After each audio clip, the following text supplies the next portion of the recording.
Well, Adam's Gift is really it's a history as much as a personal story.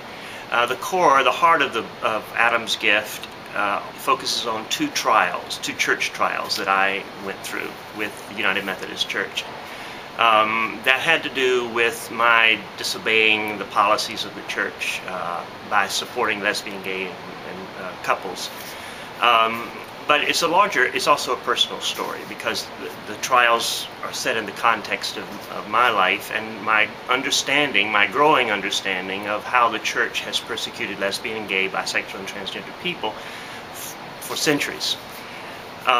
So I really want to record history as much as tell a personal story.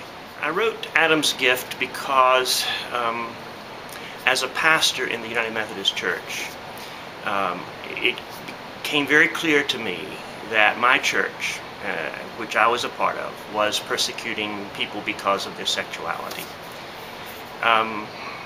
Very different from any other kind of persecution, I think, because gay people are essentially hidden. I mean, they can be almost unnoticed, but their suffering also then goes unnoticed. And as a pastor, I felt really compelled to end that persecution because it was a spiritual persecution as well as physical and emotional and social. So I felt that writing the book was a way of continuing to help people understand the persecution that gay people experience in our society, particularly from the church. And I really want to try to help that come to an end. I hope people who read Adam's Gift will understand the history of the persecution of lesbian, gay, bisexual, and transgender people, and how that it has really been arbitrary. It has been something that has come out of a mindset that's very prejudicial. It doesn't really have to do with human nature, with what it means to be a human being. It comes out of a prejudice, a fear about sexuality, and gay and lesbian, bisexual people have really suffered because of this fear. I hope they'll understand that this is something that we need to change, and that they can begin to help change.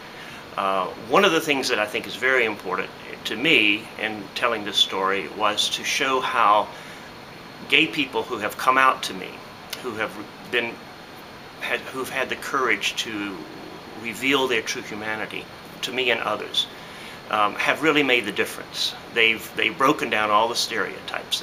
They've made all of the religious arguments moot. I mean, the religious arguments have no power once the humanity of a lesbian or gay or bisexual or transgender person is really experienced. That, I think, is a powerful force in this movement toward the full emancipation and full equality of lesbian, gay, bisexual, and transgender people.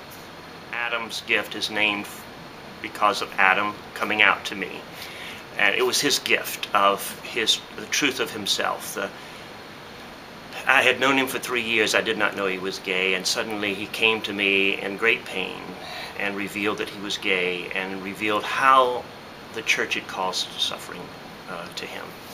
And that changed my life, and it changed my ministry, and it really, I think, for me, helped me begin my work toward helping the church and society change. So that's the precipitating event in my life. Of course, the gay rights movement is a long history, but in my own personal life, it was his humanity, his integrity, his courage that changed things. The first trial came about because I celebrated a wedding for 2 women in Omaha, Nebraska. After the first trial, and my family and I returned to North Carolina, I almost immediately went to New York City to preach at Riverside Church. It was Gay Pride weekend in New York City. And in the sermon, I shared a story about Mary and Martha. It was Mary and Martha, whose wedding I celebrated in Omaha, Nebraska, that was the reason for the first trial. And I want to read to you about my sermon. In my sermon, entitled Free to Love Without Fear, I told the story of Mary and Martha's long, painful journey preceding their covenant ceremony. and reflected on its theological significance. I explained that their religious traditions had taught them that God was a monstrous power, threatening to reject and condemn them because they loved women and not men. Ultimately, both turned their backs on this wrathful God, only to find the God of love in a tiny metropolitan community church in Omaha, Nebraska.